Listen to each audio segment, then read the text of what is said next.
క్రైస్తవునికి ప్రతిదీ కూడా ఒక పాఠం.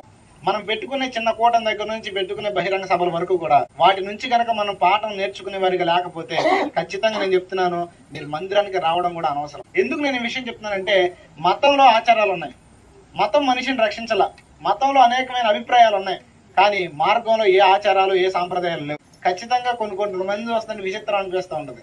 అన్ని జనులుగా వచ్చిన మేము అన్నిటిని విడిచిపెట్టి యేసు ప్రభు కొరకు వాక్యానుసారంగా నిలబడుతున్నాం. కానీ విచిత్రమైన విషయం ఏంటంటే, యేసు ప్రభు నమ్ముకున్నాం అనే పేరుతో చాలా మంది ఏం చేస్తారు తెలుసా, మరలా అన్యాచారాల వైపు వెళ్ళిపోతున్నారు.